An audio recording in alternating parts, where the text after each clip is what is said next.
Welcome to the February episode of This Week in Germany, the podcast about German culture, society, and politics.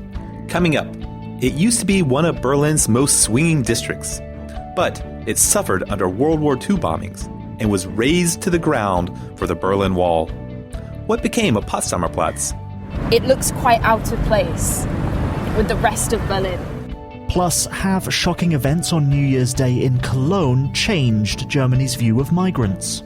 Well, it's not really clear why the media did not report on it immediately, but what they've been accused of is misplaced political correctness.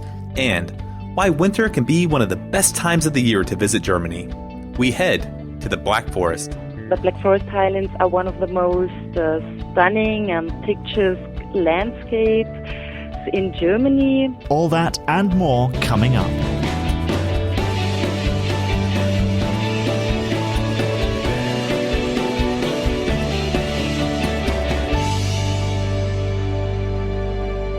But first, Rob, what do you think of Sunday opening times in Germany? It's a hot topic for all of the expats that live here in Germany.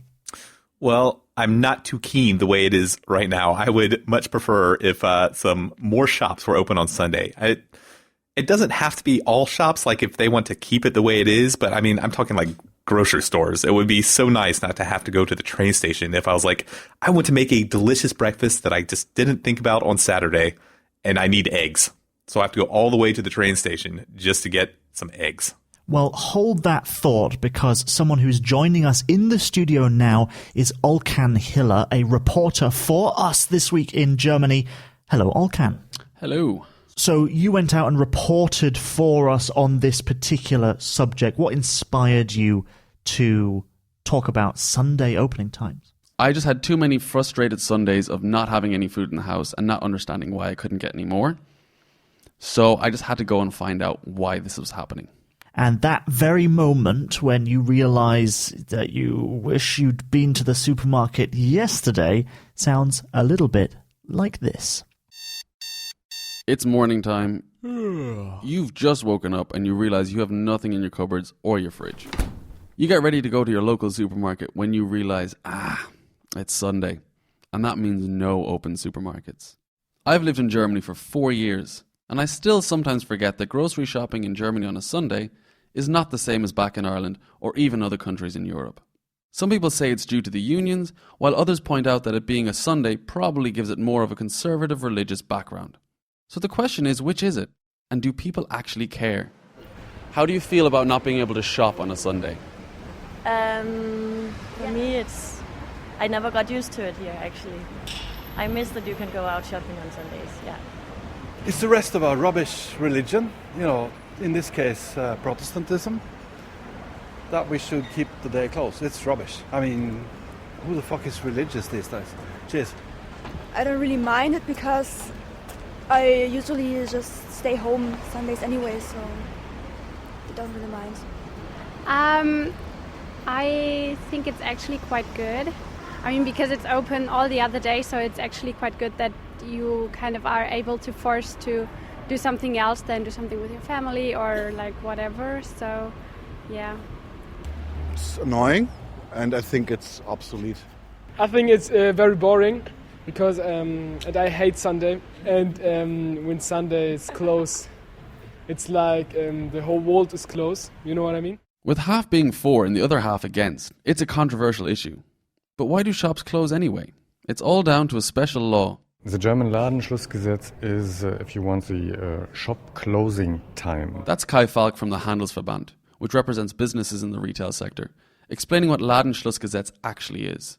Ladenschlussgesetz, first enacted in 1956, was created following pressure from Germany's trade unions. The decision is being made by the individual federal states. They make the decision how the law looks like from federal state to federal state. It is very different, and the cities can make their own decisions as well. I then asked him where the Handelsverband stands on the law. We feel that we need a more liberal law. He goes on to say that the law needs to be relaxed so local shops can compete with the always open online marketplaces. And the online retailers. So how do we make the law fairer? The issue is that we need equal law for everybody in the market. He feels the law should be the same in all states to avoid confusion. Brandenburg and Berlin, for example, 2 different states, have 2 different sets of rules. But if you then drive down to Bavaria, you'll find a whole other set of restrictions. In Bavaria, which has the most conservative closing rules in Germany, you can only buy alcohol until 8 p.m, unless you're driving and at a filling station. If you walk to said filling station, however, you cannot buy anything from the same place. His point is this creates a confusing climate for both customers and business owners. So to summarize, he pretty much said that we should relax the law more, letting people have more choice as to when they work and when they can take time off. Whether that choice would be up to the employers or the employees is something we don't know.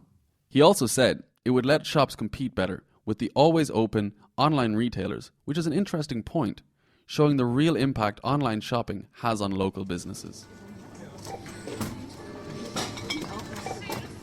To get another view on the law, I wanted to speak to Verdi, the trade union representing workers in the retail sector, who sent me this statement.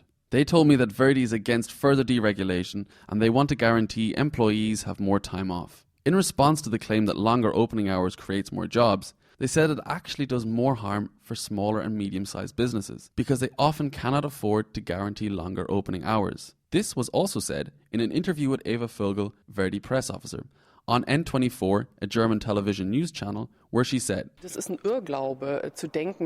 is a misconception to think that with longer opening times, more revenue is generated. It is simply just distributed over longer hours and exacerbates predatory competition because small shops usually cannot afford to stay open so long." She also points to Bavaria, which has the strictest opening and closing hours in the country, saying, "There is absolutely no data of the Bavarian retail sector being in a crisis because of the stricter regulation." It's quite obvious Verdi does not feel that the liberalization is a good idea. They believe workers have a right to a regular day of rest. What is interesting is that Verdi seems to also have small business in its best interest, but has the opposite opinion to the Handelsverband. Having heard from both the Handelsverband and Verdi, along with people on the street, it's clear Germany's opinion on the law is divided. But until something changes, it looks like I'm going to have a lot more of this. Jesus, it's Sunday. Well, Olcan, I have to say I can totally relate to that. It's happened to me many times. I've woken up on a Sunday, I've wanted to buy milk, eggs, flour, you name it, and I can't because the shops are closed. So why is it Sunday? Why not any other day? Is it a religious thing? That's a good question, and it's something that wasn't really actually answered. I did ask Verdi why it was a Sunday, and they told me that everyone should have a Sunday off, but they didn't tell me what the reasoning behind that was. And to me, that points to a more of a religious background as to why, and a conservative background. So what do you think? In the end, the fact that these shops must be closed by law on Sunday, is it the result of a conservative religious ideology or progressive workers' rights? What's keeping this law around? Quite honestly, I think it's a mixture of both. I know it definitely started as from pressure from trade unions on the government in the 50s, trying to get better workers' rights. However, at this point, I don't see the law growing with society. Germany is a much more secular and multicultural country than it was in the 1950s. But for some reason, the law does not reflect that. So I think for that reason, I think there is a conservative religious background, keeping it held back and not being allowed to progress as much as it could. And in your personal opinion, do you think this is going to change anytime soon? I honestly don't think so. I think in some states, it has really the motivation is workers' rights. But while in other states like Bavaria, the religion has a bigger part to play. So there's an extra concoction of the religious aspect on top of the workers' rights aspect there, which is going to make it more difficult to break that law down. And not that we should have to, but what do you think? Send us a tweet to This Week Germany or go onto our Facebook page as well. You can comment on that. Olcan Hiller, thank you very much. Thank you. It sounds like, unfortunately, the shops are going to stay closed on Sundays for a while. But fortunately, all those listening to This Week in Germany don't have that problem because you can go to our website, access our content 24 hours a day, including Sundays. Also, we have some really great stuff that comes out. We're only doing the podcast once a month, but we're updating content constantly. Like recently, we had a really cool David Bowie section that Daniel worked on. I thought it was a really good read. So you can go to our website for that. You can go to Facebook. You can go to Twitter. We've got it covered. Yeah, all the links are on our website, which is thisweekingermany.de. And a little bit later in this episode, I have a feature for Destination Germany that is going to blow your socks away, especially if you like Germany in the winter. Yes, we're going to southern Germany and Baden-Württemberg to the Black Forest to see what's going on there in the winter months. And I'm definitely looking forward to that. But first, we're going to go to the country's capital of Berlin. One very interesting thing that we found out earlier this month is that Potsdamer Platz, it's a big square in the center of Berlin, has been sold to investors for 1.3 billion euros. Now, Potsdamer Platz is an important place to Berlin, so I'm going to bring in Wouter Bernhardt on this. So, Wouter, thanks for coming into the studio. What's happened here? What is this sale all about? Well, apparently this capitalist center in the center of Berlin has been sold, or at least part of it had been sold to an investment property partners, Brookfield. They have teamed up with a Korean company or a Korean joint venture company to buy this part of Potsdamer Platz. And what does it mean to buy? What are they buying exactly? Well, they're buying 17 buildings. I don't know exactly which buildings they are buying, but they're buying a part of a very big center in Berlin. So what does Potsdamer Platz mean to Berliners? Well, for Berliners, Potsdamer Platz is a kind of a controversial place. So me and Izan Choksi actually went along to find out more.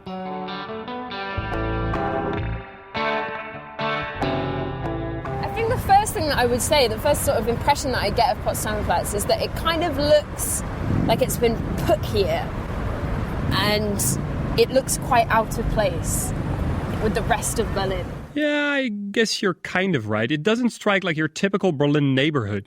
But what makes it so alien? Well, partly because of the size of the buildings, because it's so rare to have these really high-rise buildings.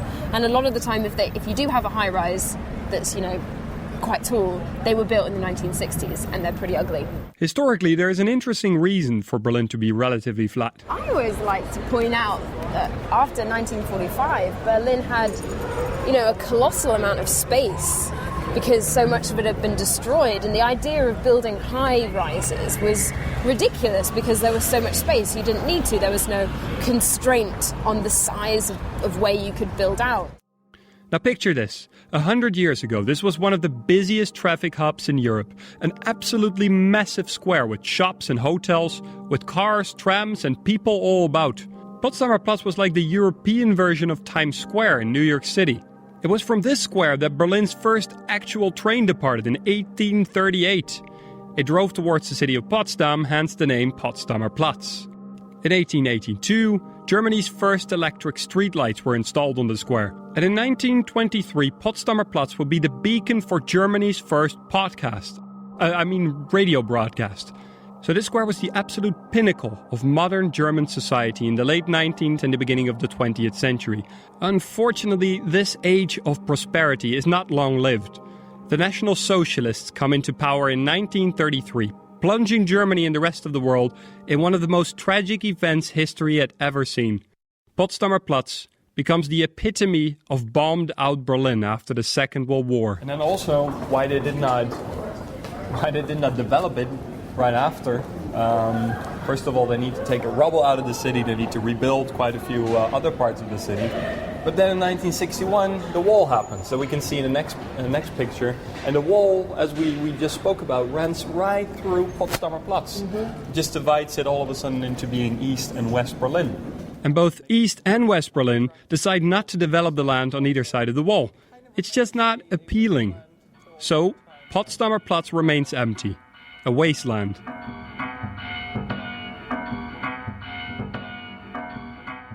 Good evening, everyone. From the west side of the Berlin Wall at the Brandenburg Gate, I'm Tom Brokaw.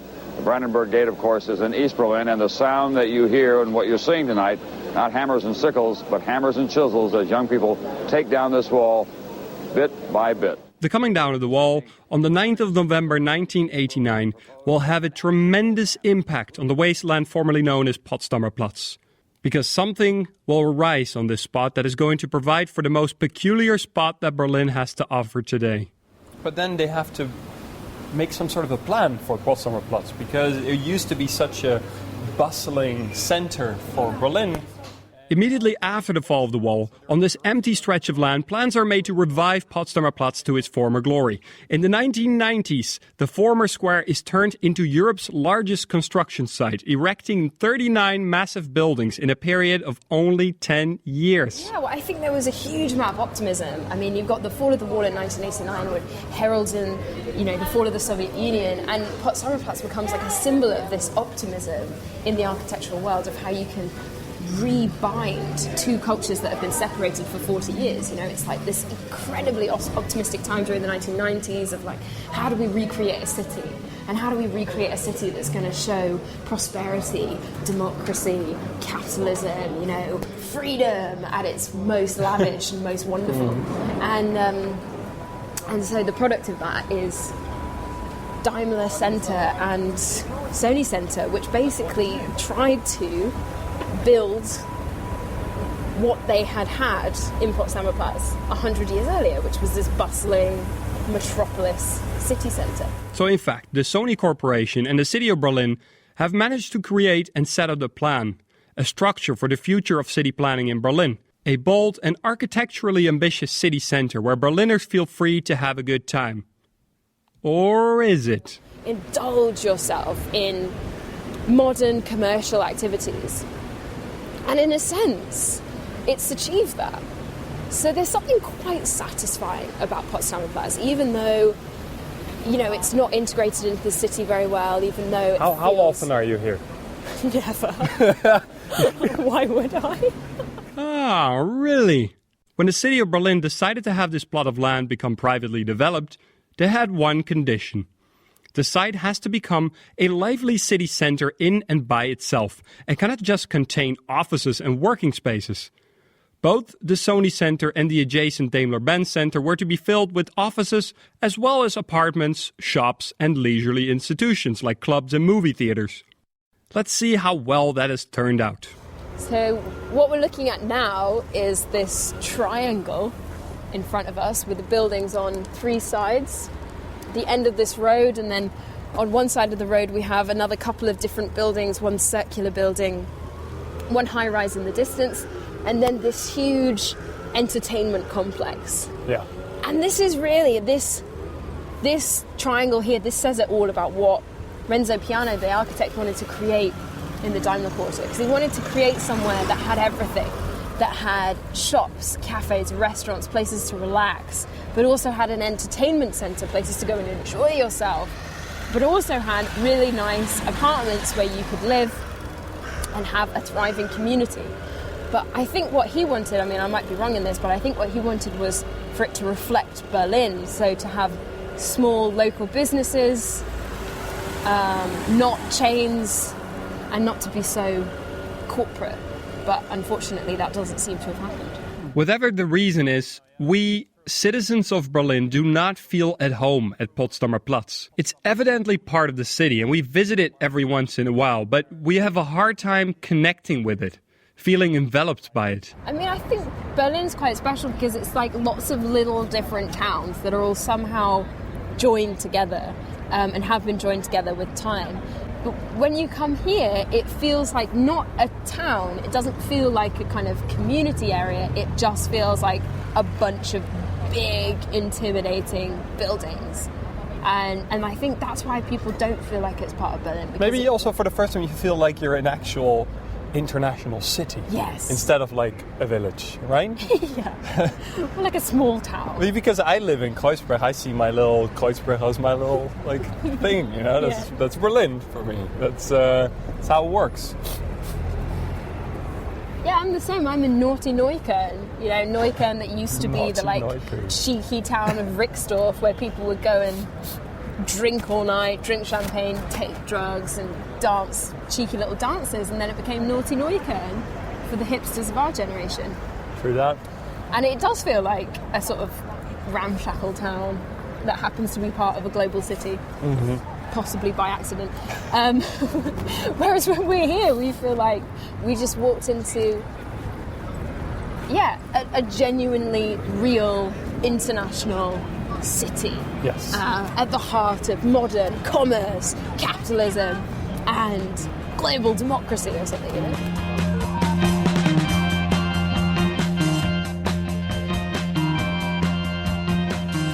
So, Wouter, are we meant to take away from this that Potsdamer Platz is a failed architectural project? Well, I wouldn't necessarily say failed, but it just turned out completely different.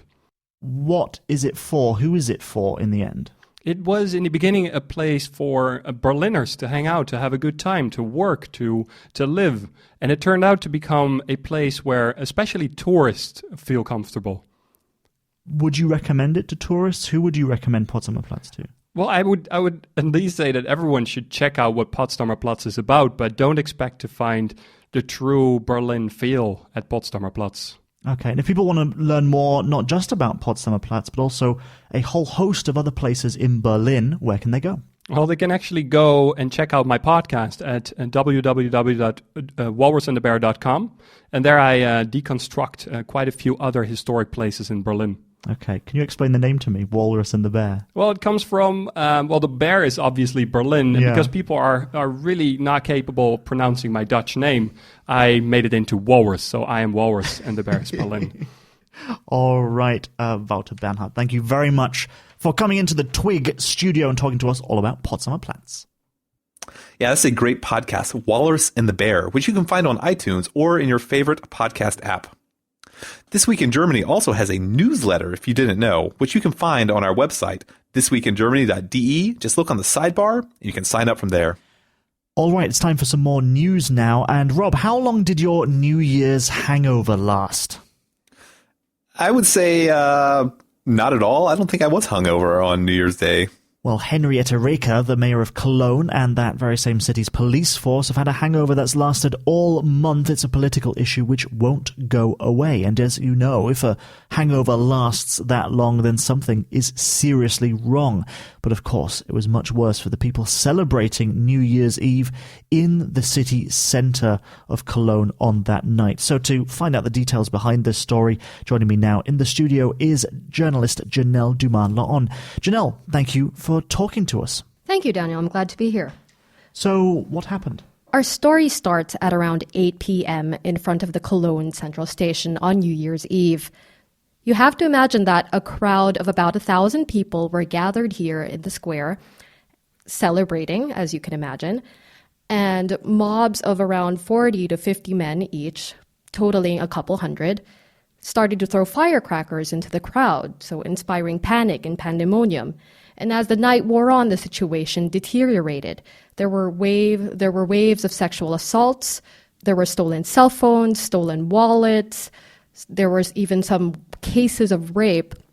Women had reported being gang raped by men of North African or Arab origin. So what was the response to these sexual assaults? Well, you can imagine what sort of response that has inspired so far.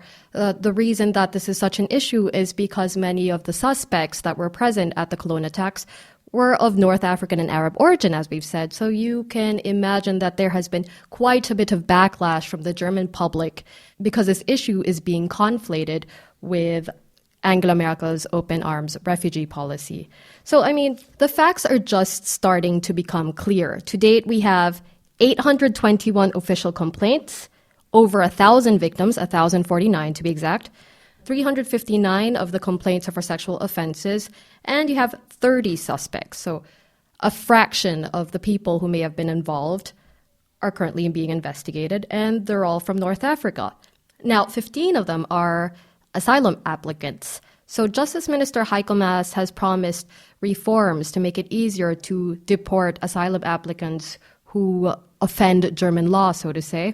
And Cologne's police chief has also been relieved of duty after it's been found that his reaction and his police force's reaction to the assaults in Cologne were lacking. Yes, that's right. I mean, the Cologne police were accused of hiding information from the public, very serious. But it was also Cologne's mayor who became the center of criticism. Why is that? Well, she became a center of criticism because it was thought that in the interest of political correctness, because she didn't want to appear racist, that she had actually shifted the onus the onus of explanation to the victims. It's like she had started to talk about how they should behave and how they should dress and how they should not get drunk, instead of really addressing that there is an integration problem here. Yes, I remember that. She said that women should stay an arm's length from strangers. That's something she was heavily criticized for.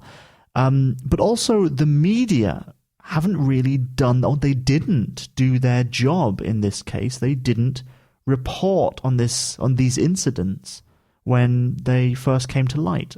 What have you heard about the media criticism? Well, it is quite similar to the criticism of the government. You'll recall that we didn't hear about this story until days after it had happened, and it's because, well, it's not really clear why the media did not report on it immediately, but what they've been accused of is misplaced political correctness. Nobody wanted to appear racist, so nobody wanted to talk about North African and Arab men raping and sexually assaulting women on New Year's Eve. Okay, and some more information has recently come to light as soon as this week that we're recording the podcast. So what's the latest? How have the police been chasing up these accusations and trying to find some suspects? Well, there's been a report that a 26-year-old Algerian asylum seeker has been the first suspect to be arrested for the Cologne attacks. We know that around 30 people are being investigated and that they're all being suspected for non-sexual offenses. But the truly traumatic thing is about the sexual assaults and whether people coming from a sort of different sexual culture will be able to integrate properly in Germany's more liberal environment. Okay, Janelle Dumala-On, thank you very much for talking to me on this subject.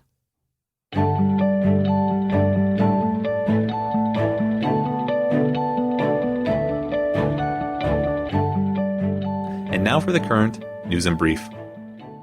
A public swimming pool in the suburbs of Bonn has been watched very closely this past month about how they're handling a sensitive situation. The situation in question is that the town banned male refugees from entering the pool area after multiple complaints were made to the pool's manager about sexual harassment. Tensions were high, and the decision to ban male refugees from the pool area was to show strength of women's rights in Germany, the city official said. After a week, the pool reversed its decision, but they wanted to make it clear that this was not due to media response. The ban was dropped after the city began discussion groups in a nearby refugee shelter about how to treat women with respect. They have now started a program in the asylum seekers' shelters to teach gender equality and to help people understand how to respect the culture in Germany.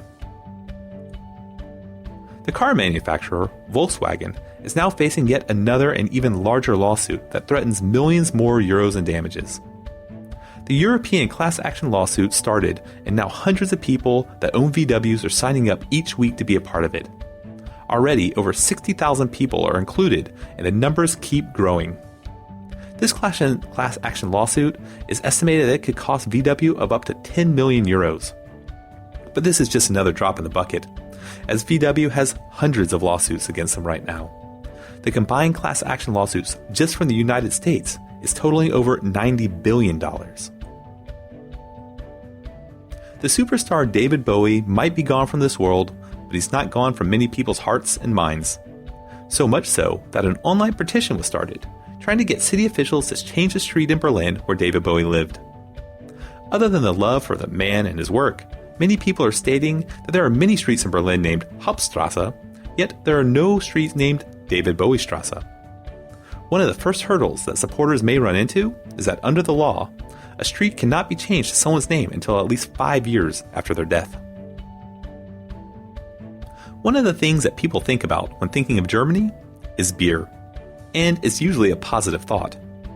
One of the reasons for this could be the beer purity law, which has now been around for 500 years. This Bavarian law states that beer can only contain hops, malt, yeast, and water. Anything else, and it's not real German beer. U.S. News and World Report has conducted a worldwide poll looking for the best country in the world, and it could be no surprise that Germany took the top honor. The poll was based on 16,000 people's responses from all over the world on a variety of different measures. 3 of the highly praised features for Germany was its support in entrepreneurs, being a global leader, and people's quality of life. Well, of course, you and I, Rob, we've always known that Germany is the best country in the world, or at least, we love living here, that's for sure. But it's also a really cool country to come and visit on holiday. And this is a convenient link to... Because we're now getting into Destination Germany. This is your how-to guide for vacationing in Germany. It's got everything: action and adventure, nature and relaxation, history, and the hope for the future. Very, very nice. Our last episode in Destination Germany was something very, very special, a reason why people from all over the world come here, and that was Christmas markets. Virtually every city in Germany has a booming Christmas season because their marketplaces are full of music, handicrafts, activities, and delicious foods, more than you can ever imagine. But now Christmas is over. It would be very unseasonal of us to keep talking about it. So we're going to move on to somewhere else that you can travel to in the wintertime. So Christmas might be over, but it's still quite cold here in these winter months here in Germany. And snow's been plentiful, at least where I live, pretty much all throughout January. And we just recently went to a sledding park where we got to go sled all day long. Well, I could tell you all about the snow in Berlin, blah, blah, blah, there's been snow here, but actually it's just started to melt, so I think I'd need to head for the countryside, maybe the hills or somewhere like that in order to get the real snow experience. Well, I've got something just for you. This episode is going to showcase another great winter destination where the snow is quite plentiful, especially during this chilly time. We're going to the state of Baden-Württemberg, and here, we're actually going to go to the Hochschwarzwald, which is the Black Forest Highlands area. That's the Hochschwarzwald. Hochschwarzwald. Close? Yeah, okay. Sure. Okay. Why not? And I got some first-hand knowledge. I spoke with Ulrike Brodschol, who works in the tourism department there. My name is Ulrike Brodschol. I'm working for the Hochschwarzwald Tourism Board. And I'm working for the Red Inclusive Card in the Black Forest Highlands. Okay, wait, what is the Black Forest Highlands compared to the Black Forest itself? The entire Black Forest is huge. So the Highlands region is in the southern part of the Black Forest, which is in the southwest of Baden-Württemberg. Let's let Ulrike tell you a little bit more about where we're talking about. The Black Forest Highlands, the Hochschwarzwald, are located in the south of Germany, approximately 1.5 hours drive from Stuttgart, only 25 kilometers east of the historic city of Freiburg, and close to the borders of Switzerland and France. Now that we know where the Black Forest Highlands are located, why would people want to visit that area? I mean, what makes it so unique? The area itself has some beautiful terrain. There are lots of mountains there. In fact, 2/3 of the entire region is mountains. But they aren't the Alps, so it's a totally different experience if you visited those type of mountains before. Here's Frau Brodschol's take on it. The Black Forest Highlands are one of the most stunning and picturesque landscapes in Germany. We have many attractions, such as the Feldberg. It's the highest peak of the Black Forest, the Schluchsee, the largest lake in the Black Forest, and the Titisee, and the Wutach Gorge, the deepest canyon of the mountain. And the Black Forest Highlands lie at altitudes between 700 and 1,500 meters and comprise 15 villages. And we have a nice air quality. That's why the Black Forest Highlands have a healing climate, and it's good for the well-being. Yeah, this place sounds pretty awesome. So are there any details on attractions or places to visit once you're in that region? Oh, I definitely asked her that. We have a lot of interesting visitor attractions. We have glass blowing and glass blowers art. We have many museums like the Ski Museum, Clock Museum, Black Forest Ham Museum. Very famous is the St. Blaise Cathedral with the largest dome north of the Alps. As you just heard, tons of places you can visit here. All sorts of museums, villages, and castles to explore. There's spas you can relax in, interesting activities around every corner, and lots of cultural events to see. Okay, but as this is a forest, I think there'd be a lot of more nature-related activities for visitors to choose from. Yeah, there's a whole list of winter nature trips that you can just try out, from casual and kid-friendly walks to some pretty extreme hiking, it sounds like. In winter, we have, for example, 700 kilometers of cross-country ski runs and around 300 kilometers of hiking trails and nice snowshoe trails. So those do seem pretty intense. I mean, I've not gone snowshoeing through mountain passes myself, but it does sound like a lot of fun, though perhaps a little bit exhausting. I know there are people out there who really love that kind of thing, though. So yeah, maybe it's the kind of thing to combine this idea of challenging natural events that you can go on, challenge yourself physically and then have a nice relaxing spa afterwards. There are actually even more physical activities you can participate in, especially during the winter months that we're talking about. For over 100 years now, this area has been really big into cold weather sports, and they even gave it a name. They call it the Winter Wonderland.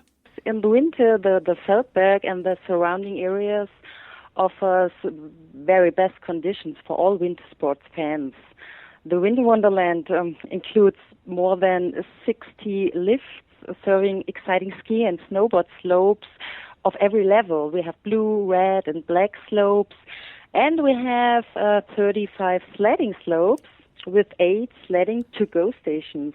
I really want to go sledging in the Black Forest. Sledging. Oh, sledding. I understand your you Americans. Britishisms. Yes. And your different words. Though, okay, there is something I also want to say is there was something that they have that's really cool. It's a special pass. You can get into tons of places for free. Well, it's almost free. You get this card when you stay in the Black Forest for at least 2 nights. Let's let Ulrika tell you a little bit more about it. Yeah, it's the Red Inclusive cards. And the Red Inclusive card guests have daily access to over 70 fantastic summer and winter attractions in the region. And this is absolutely free of charge. Guests can choose from over the 70 attractions. As an example, boat cruises on the Lake Titisee or Schluchsee, a ride with the Feldberg cable car, a free e-bike rental, and free entry in the Badeparadies and in the museums.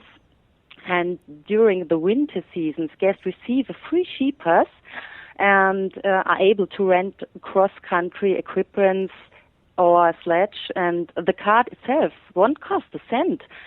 And guests receive it free of charge from one of the more than 300 hosts in summer and in winter when they are staying 2 nights or longer. And they can choose from a range of stayed hotels, holiday apartments, guest house, campsites, or farmhouses accommodations. Wow, that's quite a deal. So you plan to stay in the Black Forest for a couple of days and you get to do quite a lot of what they offer for free. So sign me up. And if this has not already piqued your interest in the Black Forest Highlands, then I have a little bit more for you. The food. It's hard for me to go anywhere and not talk about the food at a destination. It's one of the first things that I always think about. The Black Forest is known for its delicious ham. They even have a ham museum. It's such a big deal there. And also, many of you may have heard this or even tried this before. It's a Black Forest cake. It's a layered chocolate cake with whipped cream dividers, and it's topped with sour cherries. But if you have not tasted it when you're actually in the Black Forest, then you really don't know what you're missing. Well, we want to give a big thank you to Ulrika Brotscholl for talking with us about what visitors can expect in the Black Forest Highlands during wintertime. She painted a pretty picture of it. And if you want to see some photos of this area, then check out our website, thisweekingermany.de, to see if her description matches the picture that you've painted in your head. Okay, I've got a question for you, Daniel.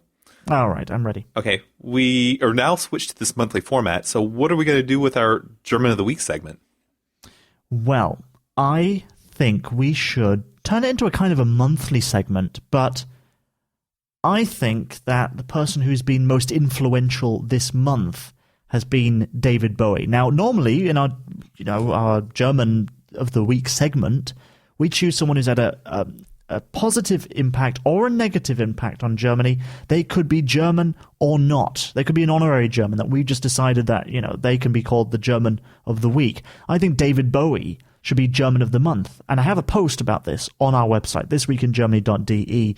He lived in Berlin for a while and made some of his most influential recordings here, including Heroes. So, pretty cool guy. I think he is the German of the month. Wait. Hold on there. I'm talking about someone that is someone that has to be in the newspaper pretty much like every day, someone that was just huge in Germany during the month of January. And I think that is Cologne's mayor, Henrietta Reker. And because she's just been there all the time, like besides what happened to her in the past before she became the mayor, but now that she is the mayor and that those attacks happened in Cologne on New Year's and her reaction to them, man, that is just spread like wildfire, not just in Germany, but all over the world. So I definitely think that she should be spotlighted for January's German of the Month. Well, you know what, Rob? There's only one way to settle this, and I think that's a Twitter poll. Oh, well, let's do it. So go to our Twitter page, thisweekingermany.de, click on Twitter. We got a little sidebar there where you've got all our social media stuff. And on there, you'll be able to find all of our social media. Click Twitter, go to our page. You'll see a poll for who has been the most influential person in Germany in January, our German of the month. You decide. Is it David Bowie or is it Henrietta Reker? For positive, for negative, whether they're foreign, whether they're in here, which one is our German of the month? And that brings us to the end of episode number 102.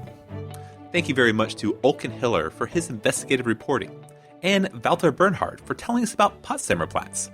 Check out Walter's podcast at walrusandthebear.com. That's walrusandthebear.com. I'd like to say thanks to Janelle Dumas-Laon for coming into the studio to update us all on the story from Cologne that's dominated headlines this month. Thank you very much. Our podcast is now monthly, but we do have new content every few days on our website, thisweekingermany.de, so check it out. This Week in Germany is produced by Daniel Winter and is written and presented by myself and Rob Bishop. Thank you very much for listening. We'll be back in a few weeks with the next episode of This Week in Germany.